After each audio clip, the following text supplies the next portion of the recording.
আসসালামু আলাইকুম ওয়া রাহমাতুল্লাহি ওয়া বারাকাতুহু। প্রথমে আমি মিডিয়ার ভাইদেরকে বলবো, আপনারা আজকে অন্তত, এটা কোনো পলিটিক্যাল মঞ্চ নয়, এটা 18 দলীয় মঞ্চ নয়।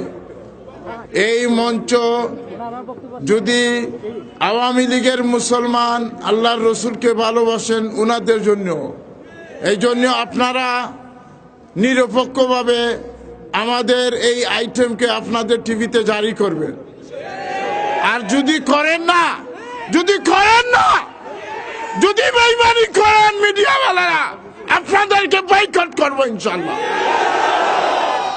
এই জন্য আজকে কয় হাজার হয়েছে মিডিয়াওয়ালারা বলবেন, হাজার হাজার লোক এখানে জমা হয়েছে। শাহবাগকে আপনারা দেখান, লক্ষ লক্ষ। আজকে বাংলাদেশে 50 লক্ষ তাওহীদি জনতা আসছে, রাজীবের বিচার চায়। 50 লক্ষ জনতা আসছে, কিন্তু আপনাদের মিডিয়া কেন খামোশ? মিডিয়াওয়ালাদেরকে আমি জিজ্ঞাসা করি, আপনাদের কি বিবেক আছে? ওনাদের বিবেক আছে? মিডিয়া আপনাদের বিবেক তো সরকার নিয়ে গেছে। আপনাদের বিবেক রোল টাকা পয়সার মাধ্যমে বিক্রি হয়ে গেছে। আর না হইলে শিবিরের ছেলেকে শুট করে আপনারা বলেন শিবিররা পুলিশকে মারে। এটা সরাসরি অন্যায়। সাইদি কোনদিন রাজাকার ছিল না, যদি হয় তো প্রমাণ করেন। আপনাদের মিডিয়া মহিউদ্দিন মখা আলমগীরকে কেন মিডিয়ার আলোচনা করেন না? সে বড় গলায়, সে পাকিস্তানিদের সে কর্মচারী ছিল, ময়মনসিংহের সে একজন ডিসি ছিল। তার উপরে কেন মিডিয়া ভাইরা খামোশ কেন? তাহলে বাংলাদেশের মিডিয়া জাতির বিবেক নয়। আপনাদেরকে প্রমাণ করতে হবে।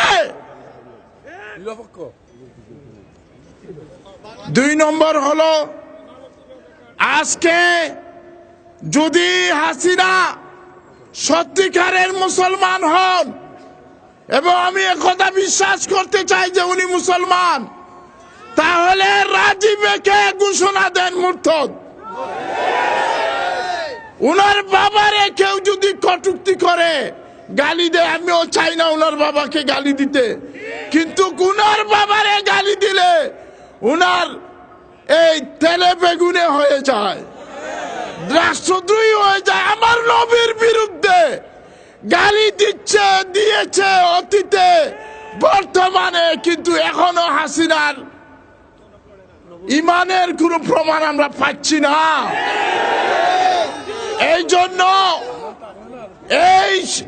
এই বাংলাদেশের মন্ত্রিসভা, যে মন্ত্রিসভার প্রধান শেখ হাসিনা বলেন, মা দুর্গা জমিনে আসলে নাকি ফসল বেশি হয়, তাহলে উনাকে তওবা করে ঈমান আনতে হবে। কারণ উনি হলেন নাস্তিকদের বড় নাস্তিক। আর না হয় উনি কেন এই রাজীব নাস্তিককে বলেন দ্বিতীয় স্বাধীনতা যুদ্ধের প্রধান শহীদ, হ্যাঁ, জাহান্নামের শহীদ। এটা হলো জাহান্নামের প্রধান ব্যক্তি। আমরা বলতে চাই, এই আশরাফুল ইসলাম সে বলে আমি মুসলমান নাই, তাহলে সে যদি মুসলমান নয়, তাহলে এই নাস্তিকদের দলাল কেন মুসলমানের প্রতিনিধিত্ব করতেছে? এই জন্য কোন ব্যক্তিকে যদি বাংলাদেশে বহিষ্কার করতে হয়, রাজাকারদেরকে নয়, এই রকমের নাস্তিকদেরকে বাংলাদেশ থেকে বিতাড়িত করতে হবে। তাই আমি বলি, আশরাফুল ইসলামকে বাংলাদেশ থেকে বাহির করে দিল্লিতে পৌঁছাইয়ে দেন। আশরাফুল ইসলামগণ বাংলাদেশে তোমাদের রাজনীতি করার অধিকার নাই। হ্যাঁ আছে, সুরঞ্জিত সেনের অধিকার আছে, যদিও সে হিন্দু, সে তার ধর্মকে পরিবর্তন করে নাই।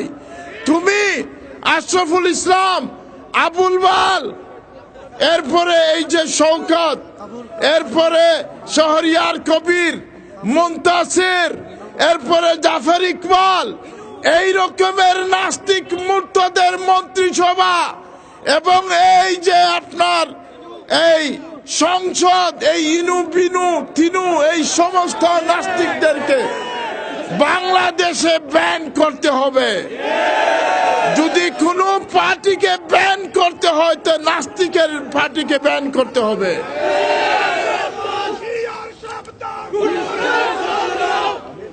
আমার কথা হলো, হিন্দুরা এমপি হইতে পারবে বাংলাদেশে। খ্রিস্টান যদি কোনো ব্যক্তি থাকেন বাংলাদেশে, উনি এমপি হইতে পারবেন। কোন বৌদ্ধ যদি এমপি হইতে চান, আমরা ওনাকে ভোট দিব। কিন্তু কোন মুসলমান নামদারি যদি ইসলামের বিরুদ্ধে ষড়যন্ত্র করে, সে মুনাফিক। আর মুনাফিককে আমরা বাংলার জমিনে নিফাক করার অধিকার দেব না, এবং তার জন্য আমরা যুদ্ধ করে যাব। পলিটিক্যাল যুদ্ধ, ডেমোক্রেটিক যুদ্ধ, রাজনৈতিক যুদ্ধ, রাজপথের যুদ্ধ। আমরা কাহার বিরুদ্ধে আমরা হাতিয়ার উঠাবো না, নন ভায়োলেন্স যুদ্ধ করব আমরা। যেই যুদ্ধের পরিণতি হবে লক্ষ লক্ষ কোটি কোটি মানুষ আল্লাহর রসুলের ইজ্জতের জন্য, আল্লাহর ইজ্জতকে রক্ষা করার জন্য, রাসূলুল্লাহ সাল্লাল্লাহু আলাইহি সাল্লামের স্ত্রী আমাদের মাদের ইজ্জতকে রক্ষা করার জন্য, কোরআনকে রক্ষা করার জন্য কোটি কোটি মানুষ বাইতুল মুকাররমের সামনে এবং রাজপথে শহীদ হয়ে যাবে, কিন্তু পিছপা করবে না ইনশাআল্লাহ। হাসিনা, তুমি রং জায়গায় হাত ডালছো, তুমি আল্লাহর গজব নিয়ে খেলা করছো। তওবা করে ঠিক হয়ে যাও, আর না হয় এই বাংলার জমিনে তোমাকে রাজনীতি করার আর কোনো বৈধতা থাকবে না। তুমি ঠিক হয়ে যাও, তুমি আমাদের ঈমান নিয়ে খেলা করা বন্ধ করো, এবং এই নাস্তিক মুরতাদকে বা তোমার পার্লামেন্টে, তোমার মন্ত্রিসভায়, তোমার এই যে এই বিডিআর, এই যে অবৈধ পুলিশ, এই পুলিশরা মাসুম, ইনোসেন্ট। বাংলাদেশের নয়, শুধু বিশ্বের একটা অধিকার, বাক স্বাধীনতা। যে কোনো ব্যক্তি, যে কোনো ধর্ম, যে কোনো আইডিওলজি রাজপথে আন্দোলন করার, ডেমনস্ট্রেশন করার অধিকার থাকে। তাই এই অধিকারকে তুমি ছিন্ন করে পুলিশের মাধ্যমে এবং এই যে এই আপনার একটা নাম কি, র্যাবের মাধ্যমে, বিডিআর এর মাধ্যমে যে এই মাসুম ছেলেদেরকে তুমি শহীদ করতেছো, এই শহীদের রক্তর বদলা ইনশাল্লাহ আমরা নেব। এবং এটা আন্তর্জাতিক কোর্টে তোমাকে আমরা ক্রিমিনাল কোর্টে নিয়ে যাব ইনশাআল্লাহ।